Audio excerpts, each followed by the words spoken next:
रहीम। बेटा आज हमारा चैप्टर फंजाई का दूसरा लेक्चर है and we are going to talk about the nutrition in fungi. और इस हवाले से हमने कल इंट्रोडक्टरी लेक्चर में भी थोड़ी सी बात की थी कि फंजाई आर दी हेट्रोट्रॉफ्स और fungi are absorptive heterotroph and I want to tell you about that के हेट्रोट्रॉफ। सबसे अगर हम स्टार्ट करें तो हम कहेंगे जी फंजाई सर अपनी खुराक जो है वो खुद नहीं बना सकते। दे यूज़ दी प्रिपेयर्ड फूड, यानी those animals those organisms which use the prepared food. अच्छा, अब इसके दो तरीके हैं बेटा। चाहे तो जो इंजेक्शन का तरीका है, जिस तरह एनिमल्स लेते हैं, एनिमल्स इंजेस्टिव हेट्रोट्रॉफ होते हैं, वो अपनी खुराक को पहले इंजेस्ट करते हैं और फिर उसको डाइजेस्ट करते हैं। इसको इंजेस्टिव हेट्रोट्रॉफी भी कहते हैं। इस प्रोसेस को कंज्यूमर यानी एनिमल्स को हम कंज्यूमर्स भी कहते हैं। दूसरे वो होते हैं जिनको हम कहते हैं हम कहते हैं एब्जॉर्प्टिव हेट्रोट्रॉफ। एब्जॉर्प्टिव हेट्रोट्रॉफ का मतलब है कि ये इंजेस्टिव नहीं है, अपनी खुराक को इंजेस्ट करके डाइजेस्ट नहीं करते, बल्कि ये खुराक को डाइजेस्टेड फॉर्म में अपनी बॉडी में एब्जॉर्ब करते हैं। ठीक है, तो हम क्या कहते हैं, इसका मकसद मतलब पढ़ाने का ये है कि बेटा फंजाई एनिमल्स की तरह नहीं है। ये बात हमने कल भी की थी। Because they produce and स्क्रीट the digestive enzymes, and these digestive enzymes they digest the food, yani break the food outside the body, and then the digested material like amino acids, like fatty acids और भी सौ चीज़ें, तो हम कहेंगे digested material is absorbed into the cell, into the fungal hyphae। ठीक है, और ये अगर आपको समझ आ गई है बात, तो अब हम आगे चलते हैं। बेटा ऑटोट्रॉफी तो एक सादा सी चीज़ है कि जब सूरज की रोशनी की प्रेजेंस में अपनी खुराक खुद बनानी है, लेकिन हेट्रोट्रॉफी में आपको ऑप्शंस होते हैं कि कौन से वाले हेट्रोट्रॉफ हो सकते हैं। यानी दूसरों से जब खुराक लेनी पड़े तो दोनों ही एनिमल्स और फंजाई दूसरों से खुराक लेते हैं, लेकिन उसके आगे कुछ ऑप्शंस बनते हैं। ऑप्शंस में सबसे इंपॉर्टेंट, यानी ऑप्शंस क्या क्या हो सकते हैं। नंबर 1 बेटा सेप्रोट्रॉफी हो सकती है, या सेप्रोब्स हो सकते हैं, यानी सेप्रोट्रॉफी। इसका मतलब ये है टेकिंग द फूड फ्रॉम, यानी ऑब्टेनिंग द फूड, यानी फ्रॉम डेड ऑर्गेनिक मैटर, यानी कोई चीज़ ऐसे है जो पहले जिंदा थी, अब उसकी डेड बॉडी है और वो मर चुकी है, और उससे अगर खुराक ली जाए तो इसको हम सेप्रोट्रॉफी कहते हैं। Most of the fungi are saprotrophic, I mean they specifically the, यानी वो जो सबस्ट्रेटम होता है, जो भी जिस चीज़ के ऊपर फंगस ग्रो करती है, वो अपने हाइफी, ख़ास किस्म के ऐसे हाइफी हैं, वो डेड बॉडीज़ के अंदर घुसा देती है। ठीक है, उनको हाइफी को आगे से मॉडिफाई किया होता है, अभी हम डिस्कस करते हैं, उनको हास्टोरिया कहते हैं, अभी डिस्कस करते हैं। तो फिर फंगस जो है वो वही काम करती है, एंजाइम्स फेंकती है और उससे खुराक जो है वो लेती है। और इवन पैरासिटिक फंजाई भी, जो लिविंग टिश्यू है, जिंदा चीज़ें, उनके अंदर भी अपनी ख़ास किस्म की हास्टोरिया घुसा देते हैं। तो बेसिकली हास्टोरिया क्या होते हैं अभी हम डिस्कस करेंगे। They are the modified hyphae. तो आपको अगर समझ आ गई है सेप्रोट्रॉफ्स की, तो मैंने आपको बताया कि सेप्रोट्रॉफ क्या काम करते हैं, यानी they grow on the dead organic matter, they produce the digestive enzymes which digest the dead organic matter and then they absorb the food। Number 1। अब अगली बात, इनके अंदर बेटा खास किस्म की चीजें होती हैं, हम कहेंगे rhizoids.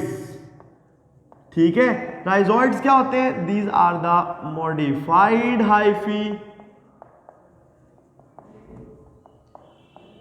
which anchor the fungus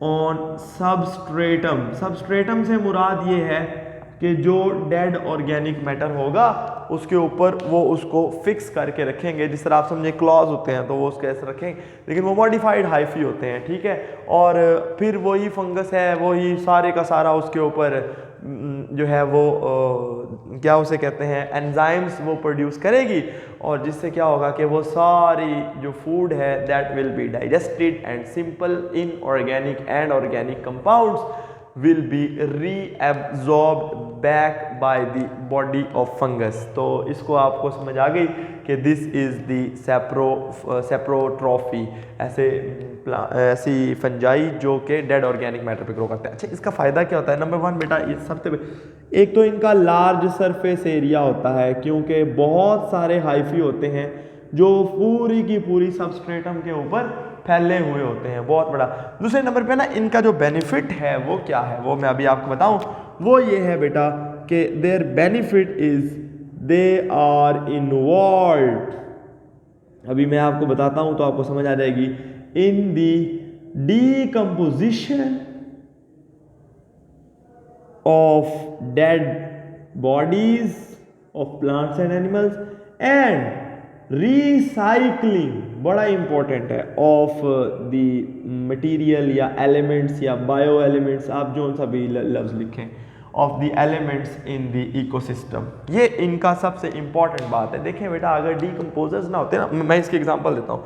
फर्ज किया बेटा, जो सेलुलोज है ना, ठीक है, और जो लिग्निन है, अब आपको पता है कि ये दोनों प्लांट सेल वॉल में होते हैं, और अगर ये सेलुलोज और लिग्निन ना हो ना, यानी प्लांट सेल वॉल इनकी वजह से तो टफ होती है सारी, ठीक है।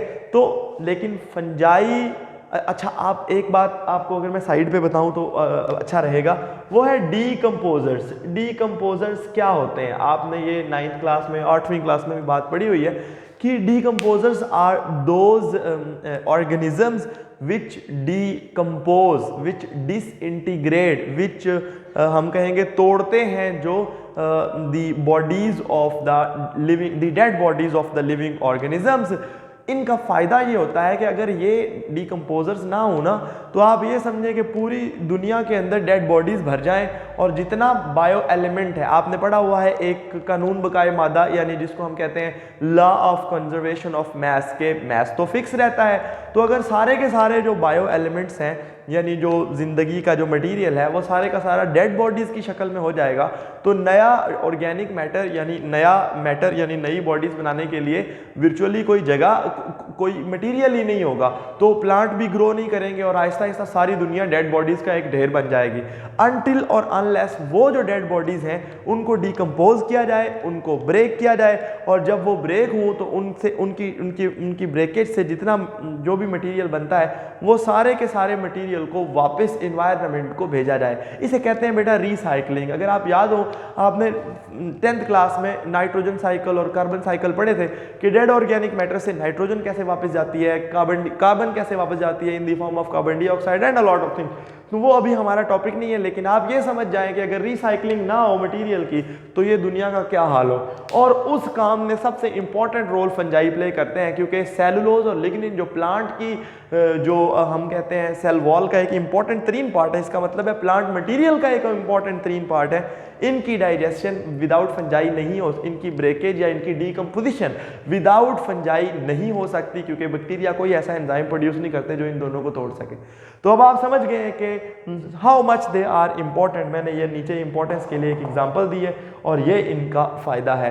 तो सेप्रोट्रॉफिक, अल्लाह ने हर चीज़ कुछ ना किसी मकसद के लिए बनाई है ना। If fungi were not there, there is will be no decomposition. If there will be no decomposition, no inorganic and organic matter will be हम कहेंगे recycled into the environment. If the bio elements are not recycled, there will be no life. So अभी आपको ये समझ आ गई कि पहला जो मेथड है वो ये हो सकता है। बेटा अगर मैंने यहाँ पे साइड पे लिखे हैं saprotrophic, then parasitic, mutualistic and pet. देखिए अगर आप दूसरे से खुराक लेके खा रहे हैं ना, तो आपके पास ये ऑप्शन हो सकते हैं, या तो आप उसके मरने के बाद उसको खाएं, जिस तरह गिद्ध करते हैं, ठीक है। मैं एग्जांपल दे रहा हूँ, वैसे गिद्ध कोई डीकम्पोजर नहीं है, ठीक है, वो तो डेड चीज़ों को वैसे खाते हैं, चीले वगैरह ना। लेकिन या आप दूसरे के मरने के बाद उसको खा सकते हैं, ठीक है, या आप उसके साथ रह के उसको पैरासाइट के तौर पे, आपको पता है पैरासाइट जो दूसरे से फूड और शेल्टर लेता हो बदले में उसका नुकसान करता हो, या आप क्या करेंगे म्यूचुअलिस्टिक। म्यूचुअलिस्टिक से मुराद होता है कि आप उसके साथ मिल मिला के ज़रा उसका भी भला हो जाए, आपका भी भला हो जाए, कोई काम आप कर दें कोई काम वो कर दे, तो ये इस तरीके से खा सकते हैं, या अगले को मार के उसको किल करके खा सकते हैं। ठीक है, तो ये जो ऑप्शंस हैं ये सारी फंजाई में भी पाई जाती हैं, जिनमें सबसे पहली सेप्रोफाइटिक सेप्रोट्रॉफिक फंजाई थे, इनको हम सेप्रोब्स भी कहते हैं, या इन्हीं को हम डिकम्पोजर्स भी कहते हैं। तो अभी आपको समझ आ गई। देन अगर दूसरी जो बात करें, दे आर, यानी most of the fungi they are this, ठीक है। लेकिन अगर हम बात करें दूसरा जो ऑप्शन है, that is fungi can be parasitic as well. ठीक है, तो पैरासिटिक फंजाई ये नंबर 2 हो गया और ये नंबर 1 हो गया। हाँ, हम बस पता रहेगा ना कि भूलेंगे नहीं। ठीक है, ये जो पैरासिटिक फंजाई होते हैं, यानी obviously they behave as parasite, and you know that कि ये कैसे ये वाला काम करते हैं, बिहेव एज पैरासाइट। बेटा ये करते ये हैं कि they have certain modified hooks at the ends of their hyphae। ठीक है, these modified hooks are called as hastoria। ठीक है, और ये जो हास्टोरिया होते हैं, they use them to absorb the food from their host। और होस्ट ही होता है ना जिससे वो खुराक ले रहे हैं। फर्ज किया एक फंगस है, वो प्लांट सेल के ऊपर लगी हुई है। For example these are different plant cells, और ये जो फंगस है, फंगस में ब्लू कलर से बना देते हैं।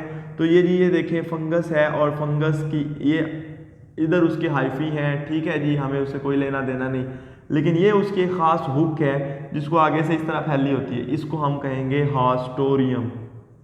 ठीक है, और ये जो है वो यहाँ से ऑर्गेनिक मैटर और इनऑर्गेनिक कंपाउंड्स को एब्जॉर्ब करेगी और इसको दे देगी फंगस को। तो हम ये कहेंगे ये हाइफा है फंगस का। ठीक है जी, और ये उसकी मॉडिफाइड हुक है जिसको हम कहेंगे हास्टोरिया। तो ये क्या करते हैं कि अपने होस्ट के अंदर ये अपनी हुक्स स्पेसिफिकली मॉडिफाइड जो स्ट्रक्चर्स हैं at the end of the hyphae, ये उनमें घुसा देते हैं, और then they absorb the food and other material from their host cells. और बदले में ऑब्वियसली होस्ट का ये नुकसान होता है कि उसको, या समटाइम तो होस्ट को डायरेक्ट डैमेज है क्योंकि उसके सेल्स को डायरेक्ट डैमेज है। दूसरे नंबर पे होस्ट का ये नुकसान होता है कि उसको उसकी फूड और उसका वाटर जो है वो ये पैरासाइट ले रहा होता है, और बदले में उसको वो अपनी ग्रोथ के लिए और उसको अपने मकसद के लिए फूड कम मिलती है, जिससे उसकी ग्रोथ वगैरह जो है वो कम हो जाती है। तो अगर आपको पता लग गया कि पैरासिटिक फंजाई फॉर एग्जांपल, अच्छा जो पैरासाइट होता है ना बेटा, ये तो आप पहले भी पढ़ के आए हुए हैं कि पैरासाइट जो होते हैं ना, that can be of 2 type. तो हम कहेंगे दैट कैन बी, हम कहेंगे जी ये जो पैरासाइट हैं दे कैन बी ऑब्लिगेट और दे कैन बी फैकल्टेटिव। ठीक है जी, तो याद रखें जो ऑब्लिगेट पैरासाइट होता है that can not live without their host, ये सिर्फ अपने होस्ट के ऊपर ही रहते हैं। फॉर एग्जांपल रस्ट फंजाई ये मकई के ऊपर होती हैं। ठीक है, इसी तरह से अगर हम बात करें तो मिल्ड्यूज, ठीक है, पाउडरी मिल्ड्यूज। ठीक है, तो ये जो फंजाई होती हैं दे आर ऑब्लिगेट पैरासाइट, मतलब they can not live without their host and they only grow on their host. ठीक है, जो दूसरी होती हैं they are called the facultative, हम कहेंगे fungi, they can live independently but they infect their host some time. ठीक है, सो वो facultative, they can live without their host. सही है, और ये फंजाई आगे मुख्तलिफ तरह की होती हैं। तो बस आपको ये समझ आ गया फैकल्टेटिव क्या होती हैं और ऑब्लिगेट, यानी ये पैरासाइट की ऑब्वियसली 2 डिफरेंट टाइप्स हैं कि ये इस तरह से होते हैं। उसके अलावा ये 2 मेथड आपको समझ आ गए, या तो किसी के मरने के बाद उसको खाना यानी उसको डिकम्पोज करना, दूसरा एज अ पैरासाइट उससे मटेरियल एब्जॉर्ब करना, और जो तीसरी बात अगर हम बात करें तो वो होती हैं म्यूचुअलिस्टिक फंजाई। और म्यूचुअलिस्टिक को हम जरा बाद में डिस्कस करते हैं, पहले हम बात कर लेते हैं प्रीडेटर्स की। ठीक है, तो प्रीडेटर्स कहते हैं ऐसी फंजाई को जो दूसरे को मार के खाते हैं। सही है। मार के खाने का मतलब ये होता है कि दे ट्रैप, ऑब्वियसली इंसान को तो नहीं कर सकती ना, तो दे ट्रैप द स्मॉल और नीमाटोड्स। फाइलम नीमाटोडा है, ये क्लास सॉरी फाइलम जो है इट्स प्लेटीहेलमिन्थेस यानी किंगडम एनिमेलिया का, और क्लास जो है वो नीमाटोडा है, छोटे छोटे, इनको हम राउंड वर्म्स भी कहते हैं। तो उनके लिए कुछ हम बात करें तो ये कुछ फंजाई ऐसी हैं, they can either paralyse the nematode. सही है। कैसे? मसलन मैं इसकी एग्जांपल देता हूं जी, एक बेटा यानी they kill their prey and then absorptive mode of nutrition, यानी ये लेते वही उसी तरीके से हैं। कैसे? मैं अभी बताता हूं आपको। इसकी दो ऑप्शंस हैं। नंबर वन ऑप्शन फर्ज किया वो है जी, एक फंगस है जिसका नाम है, हम कहते हैं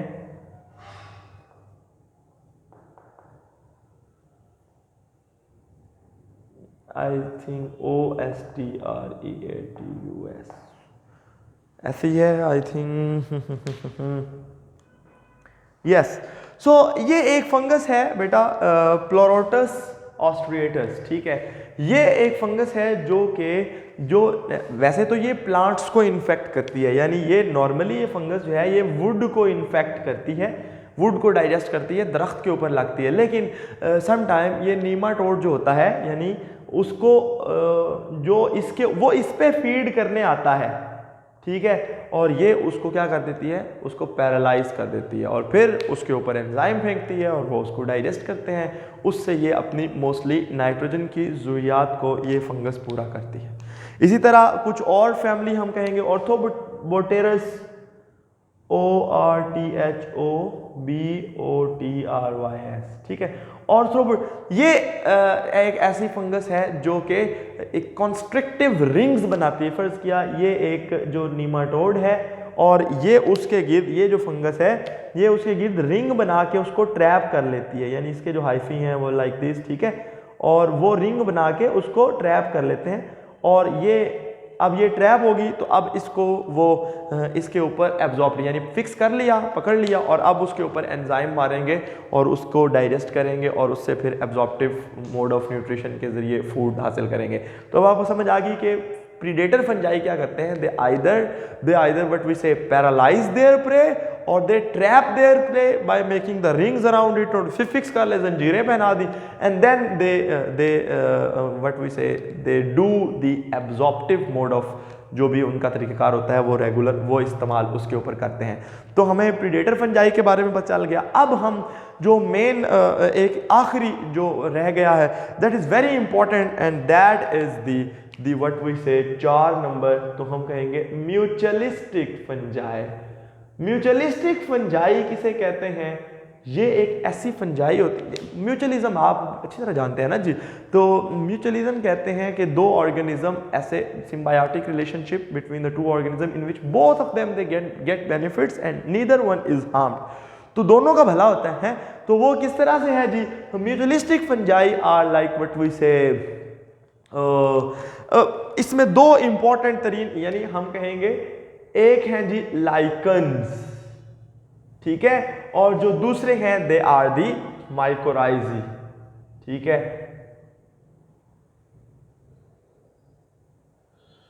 सो lichens and mycorrhizae they are so important कि अभी मैं आपको बताता हूं तो आपको इनकी समझ आ जाएगी कि how much they are important. अगर हम बात करें ना तो lichens is the relationship, is the symbiotic mutualistic relationship between the fungi plus algae या एलजी से के अलावा अगर आप अच्छा लफ्ज इस्तेमाल करें तो होगा फोटो ऑटोट्रॉफ्स। आप कहें सर प्लांट्स भी तो फोटो ऑटोट्रॉफ है। प्लांट्स के लिए हम वास्कुलर प्लांट्स को जरा सेपरेट कर देते हैं, किंगडम प्लांटी को। यहां पे जो आएंगे वो होंगे एलजी, फोटोसिंथेटिक एलजी, ठीक है, प्लस साइनोबैक्टीरिया। आपको पता है ये दोनों चीजें जो है ये अपनी खुराक खुद बनाती हैं। तो ये है जी relationship between the algae and the cyanobacteria. ये इसलिए इम्पॉर्टेंट है। अच्छा, इसमें जो फंजाई हैं वो मोस्ट ऑफ देम, यानी फंजाई के आगे ग्रुप्स हैं बेटा, तो वो अभी हम पढ़ेंगे भी।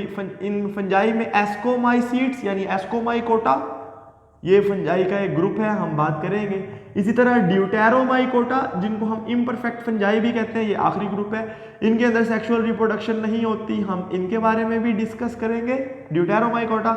और थोड़ी सी क्लब फंजाई भी, जिनको हम कहते हैं बेसिडियोमाइकोटा। थोड़ी सी मतलब ये है कि वो कहते हैं, किताब में ये लिखा है जी कि 15 बहुत सारी स्पीशीज में से सिर्फ यानी 20 आउट ऑफ 15,000 ऐसे शायद करके लिखा हुआ है। तो ये इतनी ज़्यादा फंजाई में से सिर्फ इतनी 20 में सिर्फ बेसिडियोमाइकोट्स होते हैं, बाकी सब में ये दूसरे वाले होते हैं। मेनली ये दो ग्रुप जो हैं ये बनाते हैं लाइकन्स विद फोटो ऑटोट्रॉफ्स यानी एल्गी एंड सियानोबैक्टीरिया। इसमें होता यह है बेटा, असल में याद रखें, लाइकन्स इतने इंपॉर्टेंट चीज ऑर्गेनिज्म होते हैं कि जिस जगह पे पहले कुछ भी नहीं था ना, रॉक्स थी, पत्थर थे, वहां पे अगर कोई जिंदगी ग्रो होती है ना, तो सबसे पहले लाइकन्स की स्टेज आती है। क्योंकि लाइकन्स जब ग्रो होते हैं तो वो आहिस्ता आहिस्ता मिट्टी को और वहाँ पे पानी को रोकना शुरू कर देते हैं, और जो पथरीली चट्टानें होती हैं उनको थोड़ा थोड़ा वो ब्रेकेज आनी शुरू हो जाती है, वहाँ ऑप्शन बचना शुरू हो जाती है मिट्टी के रुकने की और मिट्टी की, और ऑर्गेनिक मैटर वहाँ पे रहना शुरू हो जाता है, जिससे चीज़ें फिर ग्रो करती हैं। तो अगर आप गौर करें, यानी इसको हम कहते हैं बायोलॉजिकल सक्सेशन। ये कभी आप 12वीं क्लास में एक पढ़ेंगे कि जहाँ पे कुछ नहीं होता वहाँ पे जब ग्रोथ कुछ होता है, यानी कुछ उगना शुरू होता है, तो वहाँ सबसे पहले ये लाइकन्स ग्रो करते हैं। ठीक है, इसमें होता ये है कि म्यूचुअलिस्टिक रिलेशनशिप ये किस तरह से है कि ऑब्वियसली फंजाई के नॉट परफॉर्म दी फोटोसिंथेसिस है। होता ये है कि ज़्यादातर जो बॉडी होती है ना लाइकन की, that is made up of the fungus, वो फंगस ही होती है। लेकिन जो उसके जो उसका फोटोसिंथेटिक पार्टनर होता है, यानी एल्गी या जो भी है सियानोबैक्टीरिया, वो उसके अंदर होता है, उसके साथ होता है, वो हाइफी के साथ जुड़ा होता है, हाइफी के अंदर होता है। इफ़ आई से दैट, फर्ज किया ये एक, यानी ये जो ब्लू है, हम ब्लू ही फंगस बना रहे हैं, तो ये फर्ज किया दिस इज दी फंगस, ये नीचे आ गया। ठीक है, अगर हम किसी लाइकन को ऐसे ज़रा स्कीमेटिक डायग्राम के जरिए देखें तो ये भी फंगल, ये भी हम कहेंगे फंगल हाइफी है। ठीक है, थोड़ा सा काट देना चाहिए, क्या हो गया। ठीक है, तो हम कहेंगे जी ये भी बेटा फंगल हाइफी है, और इसके ऊपर जो कवर होता है that is also the fungal hyphae. ठीक है, तो ये भी फंगल हाइफी, ये अपर लेयर है। ठीक है, ये भी फंगल हाइफी है, और इनके दरमियान में भी दो तरह के हाइफी होते हैं, मतलब ये तो ज़रा फिक्स होते हैं, मतलब काफ़ी ज़्यादा वो होते हैं, कंडेंस्ड होते हैं। यहाँ पे भी होते हैं फंगल हाइफी ही, लेकिन वो थोड़े से कम होते हैं, इंटरवोवन, यानी उनकी जो डेंसिटी है वो थोड़ी कम होती है। और फिर यहाँ पे कुछ हाइफी होते हैं फंगस के इस एरिया के अंदर, और इन हाइफी के ऊपर कुछ ग्रीन, यानी यहाँ मैं ग्रीन इसलिए शो कर रहा हूँ कि वो फोटोसिंथेटिक हैं, तो वो बेसिकली फूड प्रोड्यूस करके देते हैं। होता यह है कि जो पथरीली चट्टानें होती हैं, देयर इज नो वाटर है, तो क्या होता है, तो फंजाई एक तो स्टोर करते हैं वाटर को, fungi store and provide water. ठीक है, फंजाई ये काम प्ले करते हैं।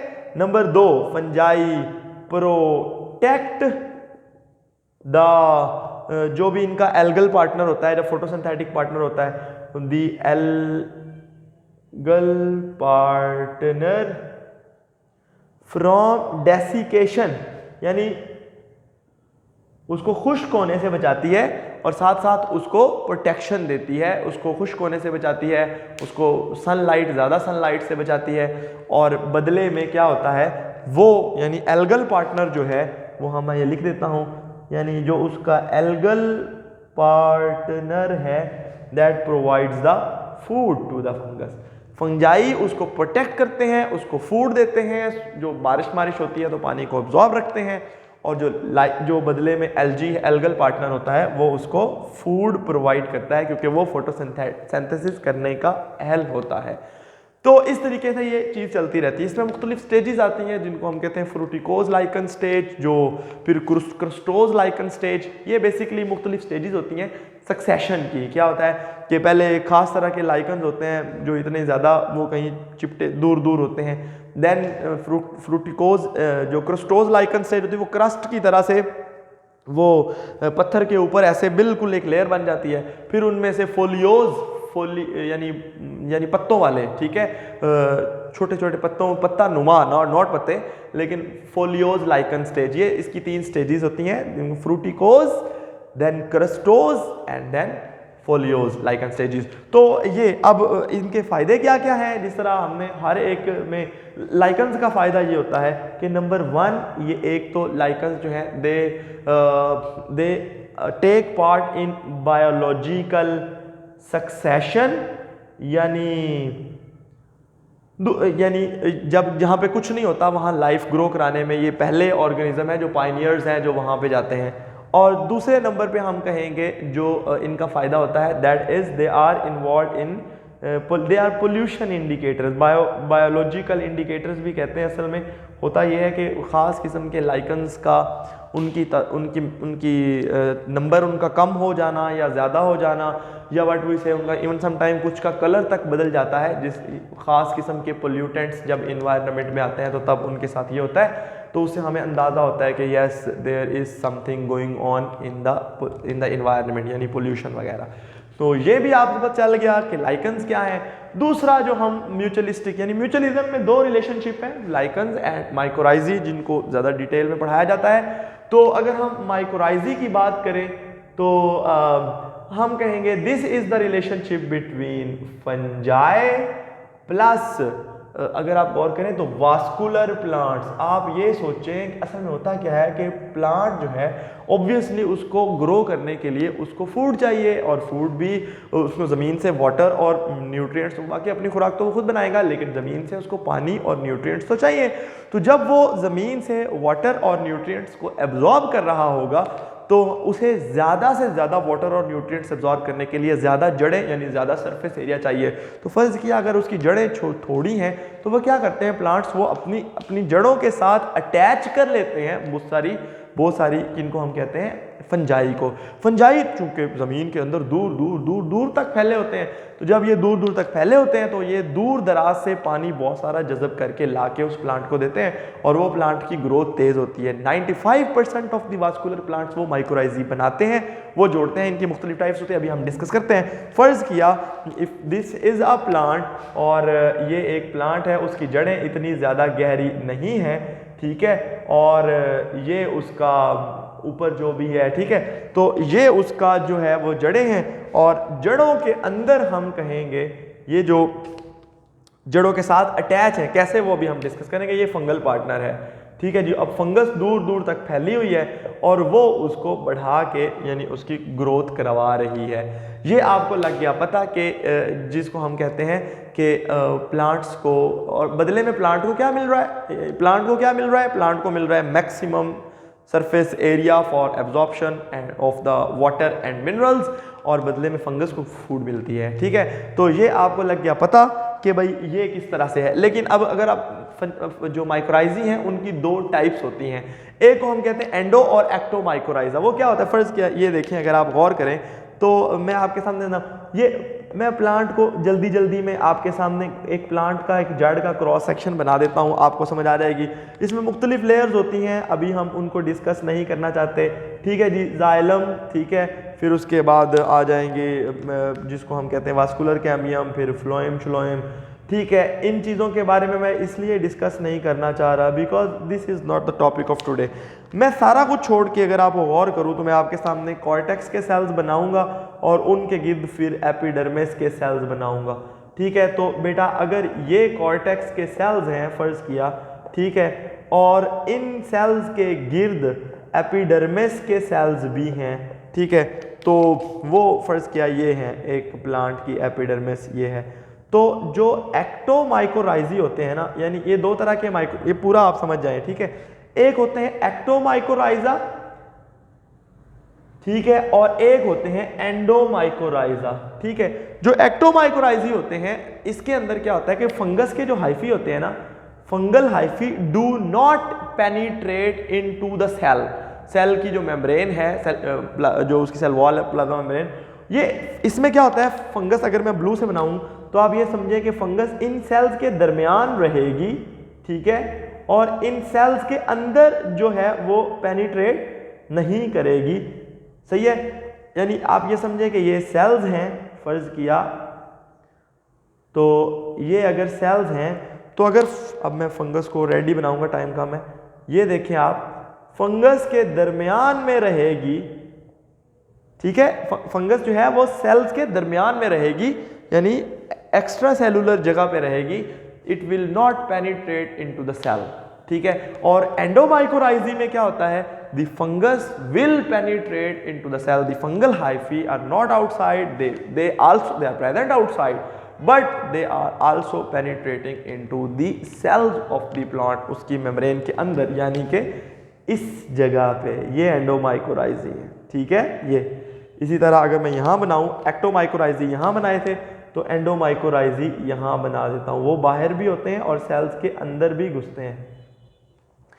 और इससे क्या होता है, दोनों सूरतों में ऑब्वियसली प्लांट का फायदा हो रहा है, ठीक है, क्योंकि वो फंगस हाइफी जो है उसको खुराक, उसको मिनरल्स, न्यूट्रिएंट्स वगैरह ला के दे रहे हैं और बदले में प्लांट उनको खुराक दे रहा है, दोनों का फायदा हो रहा है। लेकिन अब जो हमारा आखिरी है थोड़ा सा, वो है फंजाई आर कितने ये ज़्यादा ढीठ हैं, तो फंजाई इतने ज़्यादा ढीठ हैं, fungi number 1 they can grow anywhere. आप सोचें कि पानी ना हो, ये स्पोर बना देंगे, high temperature, low temperature ranges को भी अच्छा बर्दाश्त कर जाते हैं, टेम्परेचर रेंज एक्सीलेंट है जिंदा चीज़ों के अंदर इनकी। आप सोचें कि बैक्टीरिया जहाँ नहीं उगते वहाँ पे भी हमारे सालन को फ्रिज में पड़े हुए, इवन फ्रीज़र में पड़े हुए भी जो है वो ख़राब हो जाता है, फंगस लग जाती है, ठीक है जी। टेम्परेचर रेंज, फिर पीएच जो है ये 2 से लेकर 9, एक बहुत बड़ी वाइड रेंज है पीएच की जो ये बर्दाश्त कर सकते हैं।